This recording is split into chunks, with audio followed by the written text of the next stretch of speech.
7টা থেকে লাইন দিয়ে ধর এই 11টা পর্যন্ত। আমাদের চ্যানেলে তোমাদের সবাইকে স্বাগত জানিয়ে আমি দীপা চলে আসলাম সকাল সকাল একটা নতুন ব্লগের সাথে।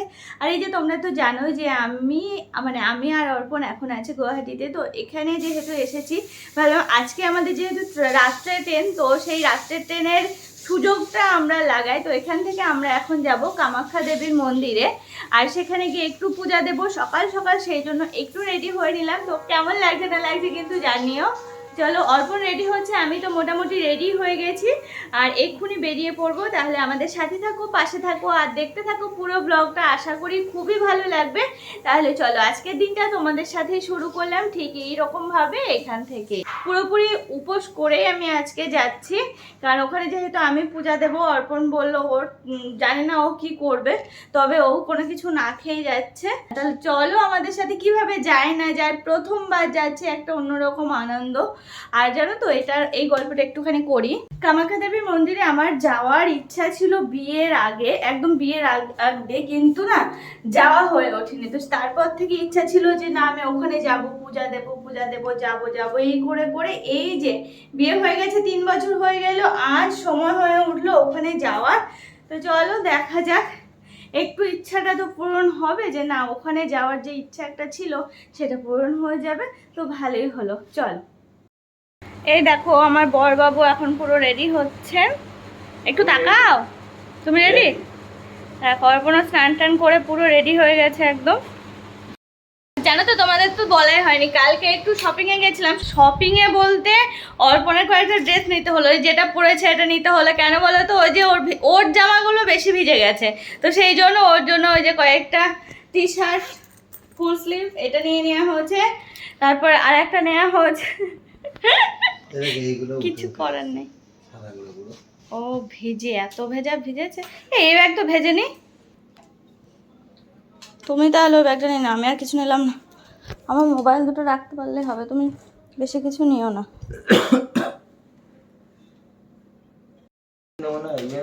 কি নেবো? হয় না, নিতে হবে না। রেনকোট পরে আমরা ঘুরে বেরোবো না, রে কিছু বাইকে উঠছি নাকি? বৃষ্টি আসবে, দাঁড়িয়ে পড়বো কোথাও। আর এখানকার ওয়েদার না একদম ভালো না, জানো, সব কেমন চিটচিটে টাইপের। এই দেখো স্নান করে আসলো অর্পণ সবে, এক্ষুনি এসে বলছে যে কেমন চ্যাট করছে। ওদিকে বৃষ্টি হচ্ছে ভেবে আমরা ভাবলাম যে এসি রুম নেবো না, এসি রুম নেওয়া হয়নি। তারপরে ঘরে ঢুকে রাত্রেবেলা যে কি অসুবিধা, মানে কি গরম লাগছিল, দেখো এখনো কেমন ঘেমে আছি, বুঝতে পারিনি। তারপর আজকে যদি আমাদের যদি এখানে স্টে করতে হতো তাহলে আমাদেরকে রুম চেঞ্জ করতেই হতো, যেহেতু আজকে সারাদিন বাইরেই কাটাবো। আর রাত্রেবেলা ফিরে এসে গুছিয়ে গেছে বেরিয়ে পড়বো, সেই জন্য আর রুমটা চেঞ্জ করলাম না। এই শাড়িটা পরে কেমন লাগছে একটু জানিও তো। অর্পণ দা আমাকে এটা পরা দেখে বলছে পরেছে 130 টাকা দামের শাড়ি। দেখ আমি একটু ফটো তুলবো বলে এই শাড়িটা নিয়ে এসেছি, যে পরবো, একটু ফটো তুলবো, ভালো লাগবে সেই জন্য। কিন্তু এটা একটা কাজে লেগে গেল, কি আর করা যাবে, তো বাড়িতে না, আমি তো এসেছি বেড়াতে। চলো। আরে নেট খুলছে না। তো এখান থেকে কিভাবে কি যাওয়া হবে না হবে অর্পণ সেটাই এখন দেখছে। তা বোঝে ফোনের নেট তো একদমই খুলছে না, বললামই তো এই অবস্থা।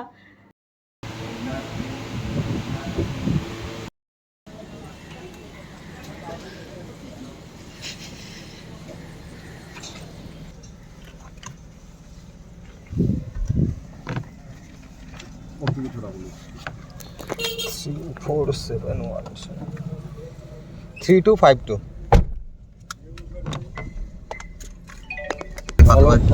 আমরা সেজে গুজে চলে এসেছি। প্রথমে ভাবছিলাম কিসে যাবো না যাবো, ঠিক করতে পারছিলাম না। প্রথম ভাবলাম ট্রেনে যাবো, তারপর হঠাৎ কি মনে হলো যে র্যাপিডো করে নিই। র্যাপিডো করলাম, সকালে ভোরবেলা যখন উঠে তখন দেখলাম 210 টাকা মতো দেখাচ্ছে। আর এই এখন 7টা মতো বাজে, 6:30 7টা বাজে, 7টাই বাজে, আর এখন 170 টাকা দেখালো। ওই জন্য র্যাপিডোই করে নিলাম, যে বলে ঠিক করে যাই, এখন দেখা যাক কী হয়। এগিয়ে চলে, আপনাদের সঙ্গে থাকুন। আজকে আমরা সকাল সকাল রওনা দিয়ে দিয়েছি 51 সতীপীঠের এক পীঠ কামাখ্যা দেবী মন্দিরের উদ্দেশ্যে। রাস্তাটা তো খুবই সুন্দর, বাইরের দৃশ্যটাও কিন্তু অপূর্ব সুন্দর।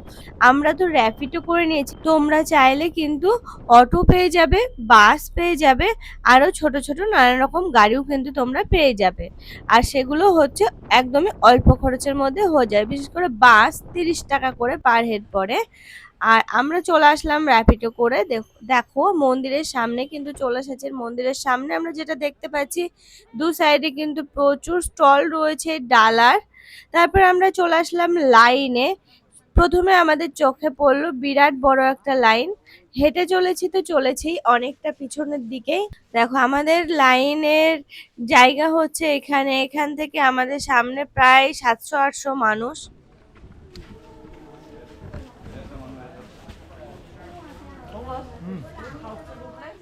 এই দেখো বিরাট লাইনে দাঁড়িয়ে পড়েছি, আর এদিক ওদিক সব খোঁজ খবর নেওয়া হলো যে ভিআইপি লাইন আছে কি নেই।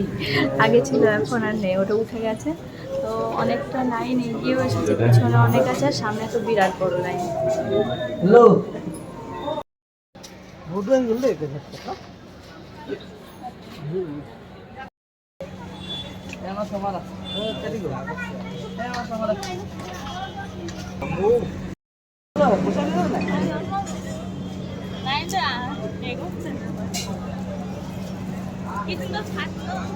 লাইন আমাদের বেশ কিছুটা এগিয়ে এসেছে। তারপরে আমরা সিদ্ধান্ত নিলাম যে পূজার ডালা কিনতে হবে আর জুতোগুলো রাখতে হবে। তো সেই জন্য আমরা একটু পরেই চলে যাব ডালা নেওয়ার জন্য। তবে লাইন কিন্তু অনেক বড়। দেখো চলে আসলাম আমরা এই দোকানে। এখন ডালা নেব আর জুতোগুলো রাখবো। তারপরে আমরা কুপন সংগ্রহ করার জন্য আবার লাইনে দাঁড়াবো। লাইনটা রেখে এসেছি, আর আমরা জেনারেল লাইনেই কিন্তু দাঁড়িয়ে পড়েছি। দেখো ডালার মধ্যে অনেক কিছু আছে। এখানে কিন্তু 50 টাকা থেকে শুরু, যে যেমন নেবে আর কি সেরকম ভাবে তোমরা পাবে। তো সেই সবই দেখছি। সমস্ত কিছু নিতে গেলে ওনারা বললেন যে 500 টাকা। তো দেখা যাক কি নেওয়া যায় না নেওয়া যাক। ফাইনালি সমস্ত কিছু সিলেক্ট করলাম। সিলেক্ট করার পরে একটা ওড়না জাতীয় কিছু নিতে হলো। এই সমস্ত কিছু নিয়ে আমাদের টোটাল বাজেট হলো ডালার এখানে 700 টাকা।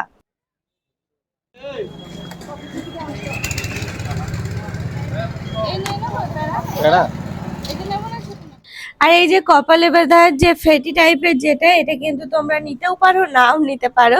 এটা জাস্ট এখন ট্রেন্ড উঠেছে, তো সেই জন্য আর কি সবার কপালে দেখলাম বাঁধা। আমিও ভাবলাম যে না একটু বেঁধে নিই, বেশ ভালোই লাগবে। সবাই যারা পুজো দিচ্ছে সবার মাথায় যেহেতু বাঁধা রয়েছে, তো আমিও বেঁধে নিই, সেই জন্য বেঁধে নিলাম। তোমরা বাঁধলেও বাঁধতে পারো, নাও বাঁধতে পারো। লাইনে যা যাবো।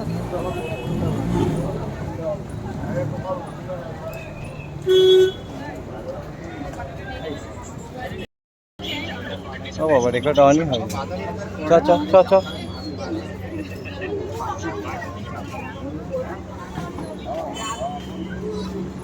ওদিকে অর্পণকে লাইনে দাঁড় করে আমি একটু এ সাইড ও সাইড একটু ঘুরে বেড়াচ্ছি। এতক্ষণ অর্পণ ঘুরে ঘুরে বেড়াচ্ছিল, এখন আবার আমি একটু ঘুরতে এসেছি। আর ভিআইপি গেট 1টার সময় খুলবে, তাও বললো যে মানে যেতে পারবে কি পারবে না ঠিক নেই, মানে একই রকমভাবে ভিড় হয় ভিআইপি গেট দিয়েও। আমরা তো এসেছি অনেক সকালে, তবে এখনও ভিতরে এন্ট্রি করতে পারিনি।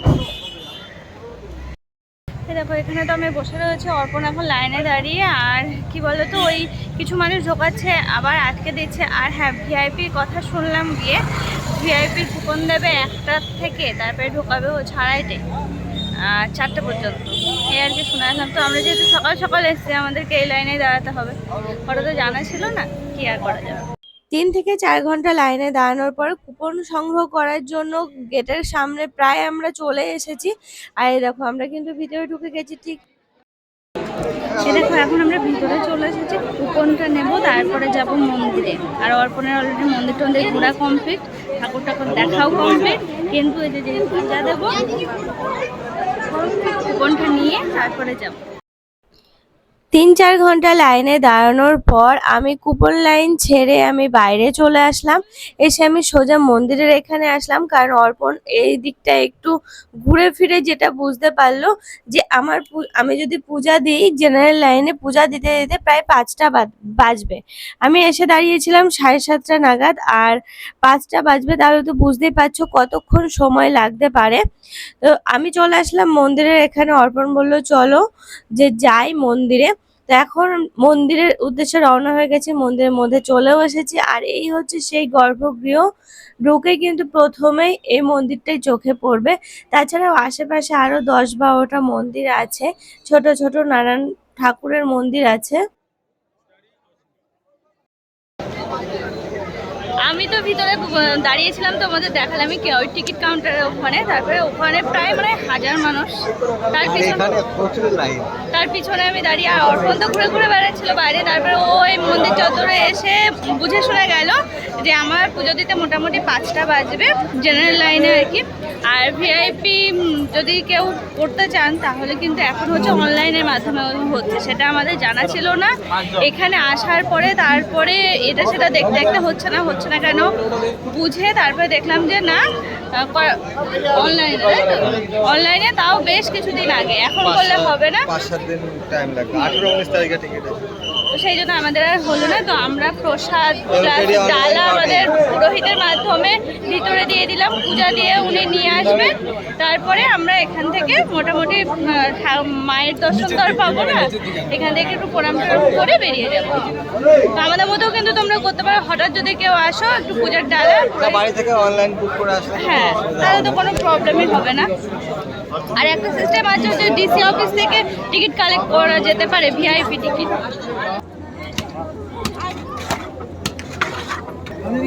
একবারে ফাটাবে কিন্তু। হ্যাঁ,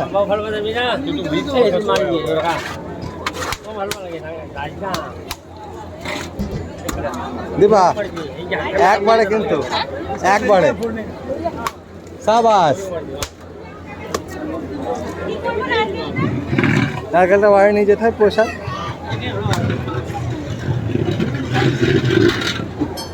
হাফ দিয়ে দে, হাফ রেখে দে।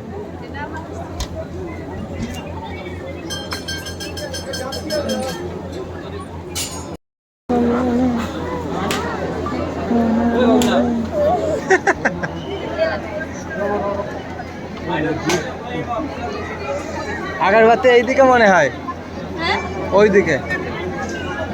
এই দেখ পিছনে। তুই যে শাড়ি পরে এসছিস তো যেতে হবে না, ধর। হ্যাঁ, ওই তোর শাড়িটা একটুখানি পরলে পরে যাবে।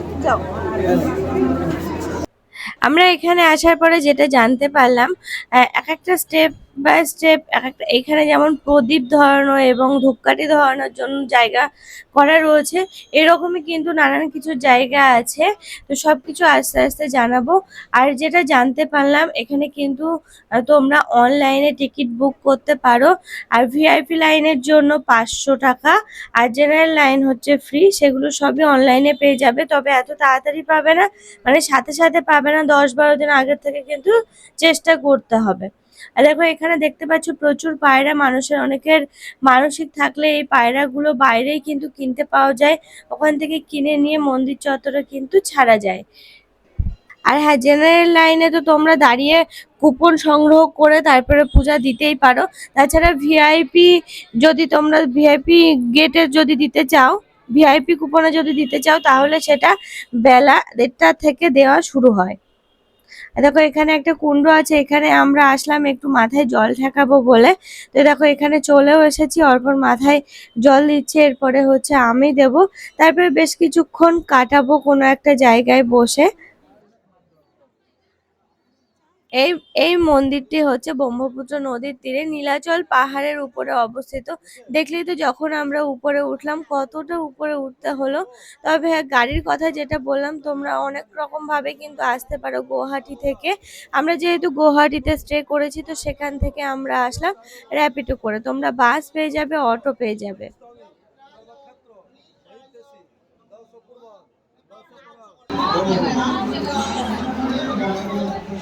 মোটামুটি এদিককার কাজ কমপ্লিট হলো, যাক মনে একটু শান্তি হচ্ছে যে না পূজাটা নিজে না যেতে পারলে মন্দিরের 4 সাইডে ঘুরতে পেরেছি, প্লাস পুরোহিত মশাইতে পূজাটা করিয়ে নিতে পেরেছি, এই আর কি। সারাদিনের আজকে একটা চাপা ছিল। গাড়ি ভাড়া করে এই জায়গা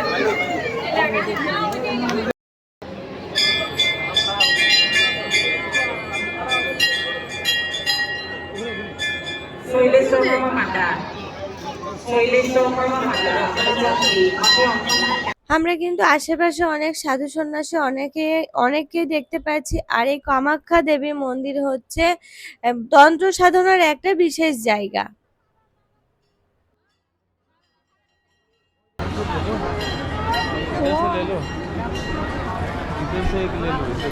ওই দেখো আমরা যে লাইনে ছিলাম সেই লাইনে যেতে গেলে ওই যে উপর দিয়ে ওখান দিয়ে লাইন এসে কোথা দিয়ে ঘুরেছে বুঝতে পারছি না। এই দেখো এইসব সব লাইন, এই দেখো সব লাইন, মানে বুঝতে পারছো কটাই কমপ্লিট হতো বোঝা মুশকিল।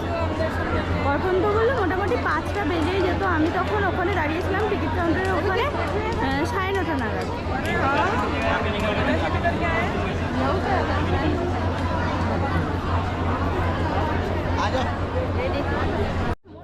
দেখেছো জেনারেল লাইনে কি বিরাট লাইন, এই জায়গা দিয়ে তারপরে উপরে বেশ অনেকটা পোর্শন নিয়ে এখন কখন হবে কোনো ঠিক ঠিকানা নেই। আর পিছন সাইডটা দেখতে ঠিক এরকম অনেক মানুষ এখানে বসে আছে, এদিকটা অনেক গাছপালা আছে, সবাই বসে রেস্ট নিচ্ছে আর এখানে যাদের যা কাজকর্ম সেগুলো সারছে। আর এই দেখো এই মন্দির চত্বরে কিন্তু অনেক ছাগল, এই দেখো একটা ছাগল, এরকম ছাগল কিন্তু তোমরা অনেক দেখতে পারবে। অনেকে মানসিক থাকলে ছাগল নিয়ে এসে এখানে ছাড়ে। তাছাড়া এখানে কিন্তু বলি দেওয়ারও ব্যবস্থা আছে, তবে সেটাও কিন্তু আলাদা একটা ঘরে, মানুষজনের সামনে যে বলি দেওয়া হয় তা না, আলাদা পুরো একটা ঘর আছে যার জন্য বলি দেওয়ার। আরে দেখো এখানে প্রচুর পায়রা, তাছাড়া ছাগল তো রয়েছে। আর অনেকে কিন্তু খাবার নিয়ে আসছে, যেমন চাল, এই সমস্ত কিছু যখন ছড়িয়ে ছিটিয়ে দিচ্ছে সেই ছাগল প্লাস পায়রাগুলো খুঁটে খুঁটে সেগুলো খাচ্ছে।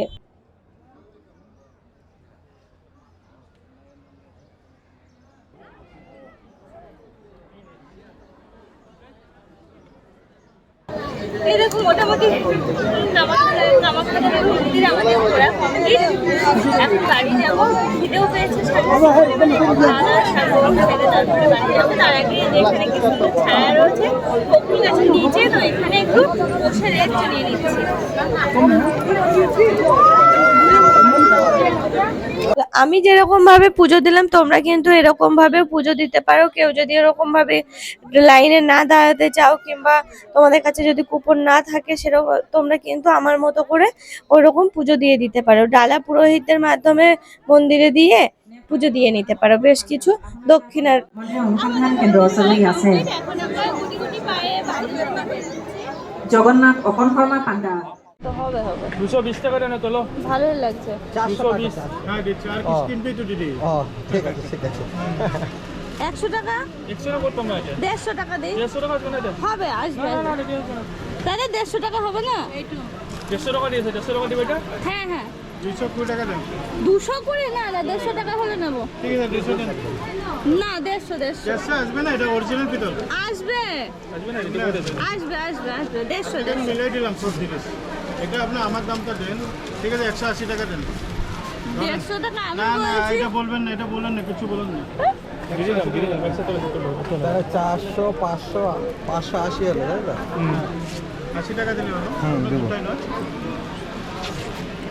কি টিকটক করে টিকটক না, কি টিকটক তো ব্যান। বেন বেন হয়ে গেল না ইউটিউব। ইউটিউব সরি মত বলে। কামাখ্যা মায়ের গর্ভগৃহের আগে আর একটা মন্দির রয়েছে, তো সেখানে আমরা এখন প্রবেশ করছি। আর এখানে যে সমস্ত স্টল আছে আর একটু কিছু বলি, আমরা যেহেতু ডালাটা বাইরের থেকে কিনেছিলাম, অনেকটাই বাইরে, তোমরা কিন্তু চাইলে এই সমস্ত দোকান থেকে কিনতে পারো। মানে কামাখ্যা দেবী মায়ের মন্দিরের একদম সামনে কিন্তু অনেক দোকান আছে, সেখান থেকেও কিন্তু তোমরা ডালা সংগ্রহ করতে পারো। আর তোমাদের আশেপাশে যাদের বাড়ি আছে তারা তো বাড়ির থেকেও নিয়ে আসতে পারো একটু ফুল, একটু প্রসাদ জাতীয় কিছু, তাছাড়া হচ্ছে সিঁদুর, এই সমস্ত যে মানে পূজাতে যা যা লাগে মায়ের পূজাতে সেরকম জিনিস কিন্তু তোমরা ডালা করে নিয়ে আসতে পারো বাড়ি থেকে। দেখো এখানে এসে আমি একটু ঠাকুরকে প্রণাম করে, আর ওদিকে তো মায়ের মন্দিরে যেহেতু যেতে পারিনি, মায়ের মন্দিরের 4 সাইডে ঘুরে একটু প্রণাম করে তারপরে আমরা বেশ কিছুক্ষণ সময় কাটালাম, অনেকক্ষণ সময় কাটালাম, প্রসাদ খেলাম। তারপরে এই দেখো আমরা আবার রওনা হলাম গুয়াহাটির দিকে। এদিকে বাইরে বেরোতেই চোখে পড়লো বাস। এটা হচ্ছে সরকারি বাস, পার হেড 30 টাকা করে গুয়াহাটি স্টেশনে নামাবে আমাদের। উঠে পড়লাম বাসে, আর 4 সাইডটা দেখতে দেখতে কিন্তু আমরা এখন যাচ্ছি সামনের দিকে এগিয়ে। আর এই উপর থেকে কিন্তু ভিউটা দারুণ লাগে, আশেপাশের ভিউটা খুব সুন্দর। তোমাদের দেখো, তোমরা যারা পূজা দিতে চাও আমার মতো হঠাৎ করে, আমার মনে হয় আমি যেরকম ভাবে দিলাম ওরকম ভাবে দিতে পারো। আর তোমাদের যদি কোনো সোর্স থাকে, ও হ্যাঁ আর একটা কথা তো বলা হয়নি, এখানে কিন্তু আমরা ডিএম অফিস বলি, ডিসি অফিস থেকেও কিন্তু তোমরা কুপন সংগ্রহ করতে পারো। সেটা যদি কারোর সোর্স থাকে সেটা সুবিধা হয়, তবে আমাদের তো সেরকম সোর্স নেই, আমাদের বাড়ি অনেক দূর আর এখানে, তো সেই জন্য আমাদের আর সেটা হয়নি। আমরা এইরকম ভাবে পূজা দিলাম। তো চলো, এই তো আরেকটু পরে আমরা গুয়াহাটি নেমে যাব। আর দেখো দেখতে দেখতে কিন্তু আমরা ব্রহ্মপুত্র নদীর উপর দিয়েই যাচ্ছি। আর এখানে কিন্তু অনেক জায়গা আছে ঘোরার, রোপওয়ে আছে, তাছাড়া অনেক মন্দির আছে, সেগুলোতে আমরা আজকে আর গেলাম না, নেক্সট কোনো বার হবে। তো আজকের ব্লগটা এই পর্যন্ত রাখছি, তোমাদের কেমন লাগলো অবশ্যই কিন্তু জানাতে ভুলো না।